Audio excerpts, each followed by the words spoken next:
국회 쌍특검 재표결 안 하기로 결정을 한 것 같습니다. 아침에 회의를 한 내용을 좀 들어보니까. 사실은 국민의힘 내부에서도 물론 이제 김경률 회계사가 참여연대 출신 회계사이기도 하고 진보 진영에서 주로 활동했던 분인데 이번에 국민의힘 비대위원으로 들어가서 김건희 리스크 6글자 말을 못 하고 있다. 이 쌍특검 문제를 좀 쌍특검 문제 플러스 알파에 뭔가가 좀 있어야 되는 거 아니냐라는 얘기가 나왔는데요. 진수희 장관님 주변에서 이 문제는 좀 어떻게 받아들이세요? 오늘 아침에 여러 라디오에 이혜원 의원도 출연하시고 뭐 등등 해서 뭐 입장들이 쭉 나오는 것 같은데 어떻게 보세요? 국민의힘 입장을 어떻게 보시냐는 네. 그러니까 뭘 물으시는 거예요? 국민의힘의 네. 내부가 지금 역학관계가 어떻게 돌아가는 건지 저는 국민의힘 지금 내부자가 아니어가지고 네. 잘 모르겠는데 네. 아무튼 뭐 그 용산이나 네.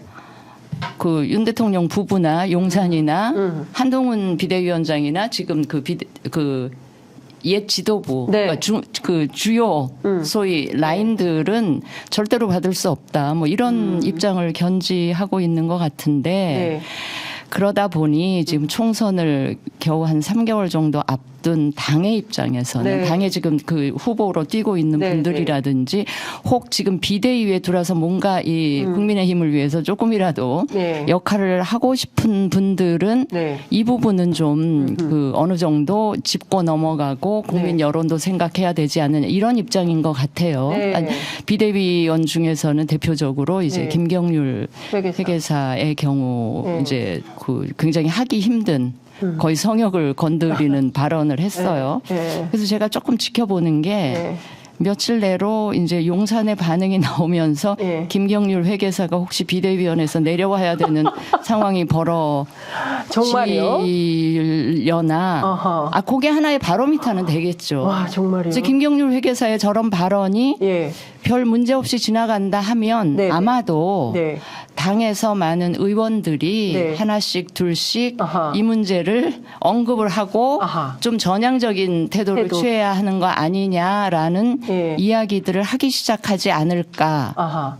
모르겠어요. 제 희망회론지는 모르겠는데. 그 반대의 경우도 그러면 당신 그만둬라 이렇게 할 수도 있다는 건가요? 근데 이제 일단 거부권을 행사를 일단 했기 때문에 제 의결 투표가 뭐 바로 이루어지진 않겠지만 2월 제가 보기에는 이제 다시 임시국회를 뭐 이달 중순쯤에 열면 임시국회 회기가 한 달쯤 되잖아요. 그러니까 그 마지막쯤이면 아마 2월 중순 그게 저는 구정 후가 되지 않을까 싶은데 구정 직후 그때 이제 제 의결 표결 과정에서 정말 국민의힘이 전향적인 그런 입장을 당론으로 취할지 그러기는 제가 굉장히 힘들어 보이는 게 한동훈 비대위원장이 취임하면서 뭐 일성으로 악법이네 뭐 이런 이야기를 했기 때문에 힘들 것 같긴 한데 분위기에 따라서 좀 반란표들은 나올 수도 있지 않겠나. 그러니까 그 2월 중순이라는 그 시점이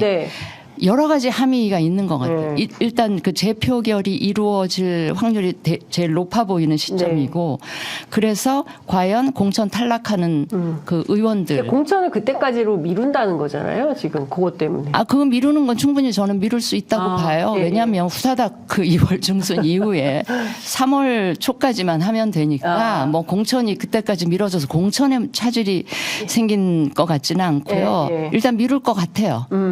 미뤄서 어쨌든 그 이전에 의원들이 다른 생각 굳지 않도록 그나마 공천에 이제 일말의 기대를 갖고 있으면서 당에 협조하는 방식으로 가려고 할 것 같으니까 그때까지 그러니까 그런 게 하나 있고요. 그 시점의 의미가 또 하나는 2월 중순 2월 15일이 기호가 결정되는 때잖아요. 신당들 기호가. 그러니까 미리 그 이전에 공천을 해버리면 공천 탈락자들이 또 신당으로 이동을 우르르 갈 수도 있기 때문에 그거를 또 막아야 되는 이 양 두 가지 내후 외환 두 가지 점 때문에 2월 중순이 굉장히 중요한 날짜가 돼 버렸는데 2월이 더 중요하겠네요. 2월이 그러니까 지금으로부터 이제 한 달 동안 이 김건희 특검, 김건희 그거를 통칭해서 김건희 특검은 이제 옛날에 그 도이치모터스 조작. 주가 조작 사건만 관련되는 거지만 그 이후에 그 명품백 사건도 있어서 그걸 통칭해서 이제 김건희 리스크라고 하잖아요. 그게 이제 어떻게 될지는 좀 지켜봐야 될 것 같아요. 민주당은 어떻게 이렇게 되죠. 민주당은 1월에 저런 상황이 거의 다 끝나겠죠. 지금 보면 그러니까 좀 더 일찍 당내가 분열되려면 분열되고 뭐 수습하려면 수습되고 그게 1월 중에 결판이 나는 그런 상황이고 그다음에 지금 말씀하신 부분에 대해서 저는 한마디로 이 상황을 요약하면 한동훈의 불시착. 한동훈의 불시착이라고 봅니다. 왜냐하면 한동훈 위원장이 위원장 맡기 전에는 4월 총선 후 특검안 맞아요. 그걸 냈어요. 근데 그 4월 총선 후 특검안이 사실 머리 많이 굴려서 나온 안이거든요. 그러니까 일단 총선은 넘기고 특검 해보자. 그래서 리스크를 줄이자는 거잖아요.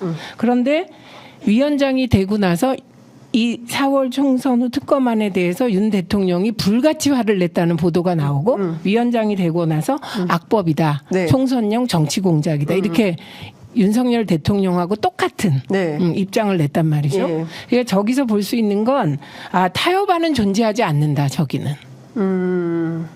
타협안은 존재하지 않는다. 그래서 그 타협안을 냈던 한동훈과 윤석열 대통령이 한마디 하니까 찍소리 못하고 윤석열 대통령과 같은 입장을 내는 한동훈 요 사이 어딘가에 지금 불시착해서 헤매는 상태다.